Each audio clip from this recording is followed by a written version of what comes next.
اگلی دعا جو قرآن پڑھنے سے پہلے پڑھی جانی چاہیے وہ ہے ربی زدنی علما.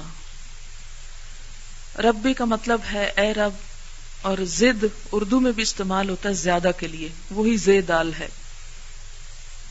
زد زیادہ کر دے، نی مجھے، علما علم میں، کہ میرے علم میں اضافہ کر، کہ ایسا نہ ہو کہ جو کچھ مجھے آتا ہے میں یہاں آنے کے بعد بھی بس اسی پر رہوں. نہیں، مجھے ہر روز زیادہ سے زیادہ عطا کرتا چلا جا، اس لیے کہ علم کی کوئی حد نہیں، علم کا کوئی کنارہ نہیں. اور دو چیزوں کا حریص ایسا ہوتا ہے کہ جن کی حرص کبھی ختم نہیں ہو سکتی. ایک تو مال کا حریص اور دوسرا علم کا حریص. تو ہمیں دعا یہ کرنی ہے کہ یا رب ہماری یہ حرص کبھی ختم نہ ہو اور اس میں اضافہ ہی ہوتا چلا جائے. کیونکہ جب حرص ہوتی ہے تو انسان اس چیز کو اکٹھا کرنے اور جمع کرنے کی کوشش کرتا ہے. جب طلب ہی نہیں ہوتی، پیاس ہی نہیں، تو پانی چھوڑ شربت اور بہترین سے بہترین ڈرنک آپ کے سامنے رکھا ہو، آپ اسے نہیں اٹھائیں گے.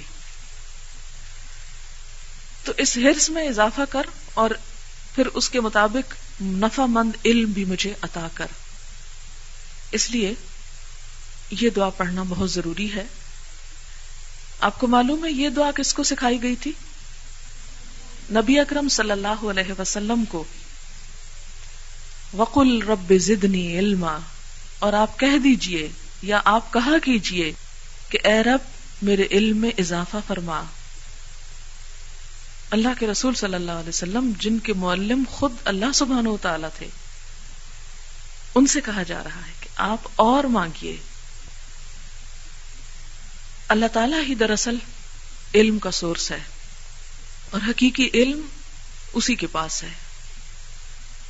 بسا اوقات ایک انسان کے پاس بہت علم ہوتا ہے لیکن وہ اصل حقیقت سے آشنا نہیں ہوتا کہ ریئلٹی کیا ہے.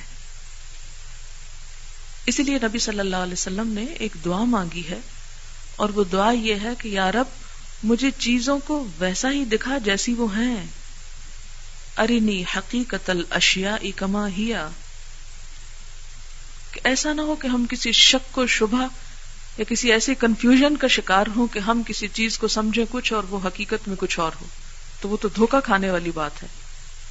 ایسا نہ ہو کہ ہم اپنی یہ ساری زندگی ایک فریب میں گزار کے چلے جائیں. اللہ کے بارے میں، آخرت کے بارے میں، اس دنیا کے بارے میں ہم کسی فریب کا شکار رہیں اور جب ہماری موت ہو تو ہمارے اوپر حقیقت آشکارا ہو اور پھر ہم واپس بھی نہ لوٹ سکیں. تو اس لیے علم کی زیادتی کے ساتھ ساتھ حقیقی علم کی تمنا. اور جیسا کہ آپ جانتے ہیں کہ انسانوں کو جو علم دیا گیا ہے وہ اللہ تعالی کے علم کے مقابلے میں اتنا بھی نہیں جتنا ایک سمندر کے مقابلے میں ایک قطرہ ہوتا ہے. آپ کو یاد ہے کہ حضرت موسیٰ علیہ السلام اللہ تعالیٰ کے نبی تھے جن سے اللہ تعالیٰ نے کلام بھی کیا اور اللہ تعالیٰ کی ان پر بڑی عنایتیں تھیں. جب ساری قوم کو جان کا خطرہ تھا تو اللہ تعالیٰ نے ان کو زندگی دی، بچایا اور ان کے اور اپنے دشمن کے گھر میں پالنے کا انتظام کیا اور پھر اس کے بعد ان سے کلام کیا. یہ تمام چیزیں ان کی اہمیت، عظمت اور ان کے مقام کی نشاندہی کرتی ہیں. ایک دفعہ موسیٰ علیہ السلام کو یہ خیال آیا کہ میرا علم سب سے زیادہ ہے. کوئی ایسا ہوگا روئے زمین پر جس کے پاس مجھ سے بھی زیادہ علم ہو؟ کیونکہ بسا اوقات شیطان انسان کے دل میں یہ ڈالتا ہے کہ تم سب کچھ جانتے ہو اور تمہارا علم سب سے زیادہ ہے.